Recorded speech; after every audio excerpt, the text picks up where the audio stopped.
Okay, so you've been training jiu-jitsu for a little while, and at this stage you've probably realized my neck is in bits. Okay, like that's reasonable enough. As far as exposure to that tissue goes in sports, jiu-jitsu and grappling, wrestling, anything like that, that's going to expose a lot of that work to the tissue.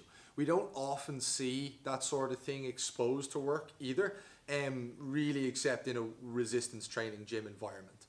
So what we can do is we can take a look at a couple of different ways of how we can make that tissue stronger, and a couple of exercises that we'll be able to do in an effort to combat that. So the first one that we're going to take a look at is the neck curl. So with the neck curl, we can see from the video here that we can do this in a number of positions. We can do this seated on a bench, in a quadruped position, leaning over a bar, standing. In the video here, you're going to see us doing this in a seated position. I really like this position just because there's a very low skill threshold on this. Ultimately, all you have to be able to do is sit on the end of the bench.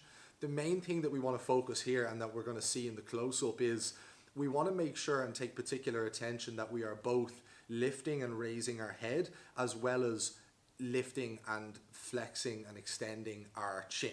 Because oftentimes what people will do is they will just lift their head up and down and translate that position, but they won't actively extend and then tuck their chin and bring that musculature on the back of the neck through an active range of motion. So ideally, we want to see the head come up and down, as well as the chin tuck and extend, and that we want to actively think about both of these things. That being the neck curl left aside for a moment, oftentimes that's not the way we're going to use our head in jiu-jitsu. In very niche circumstances we will, like say pulling our head out of guillotines, but more than likely when we use our neck, we're going to use it in a lateral component. If we pick up a single and we drive, if we're trying to hold someone down after we've passed their guard, more than likely you're going to have gone into this video and thought to yourself, oh yeah, I use it like this quite a lot. So what we're going to do is we're going to take a look at a banded bear crawl for this.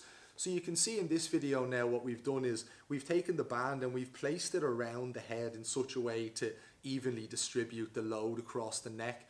It's really important that we stay nice and stiff in our body as we walk to the left and accumulate that band tension, because obviously that's going to get heavier the more we step away from that band.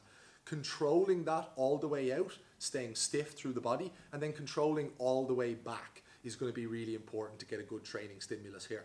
Usually we like to see this done for approximately 30 seconds each side, and then we can increase the band tension as we feel appropriate. This is an excellent exercise in getting the sensation of what it's going to feel like to use our neck in that high demand sort of scenario, and we really like these.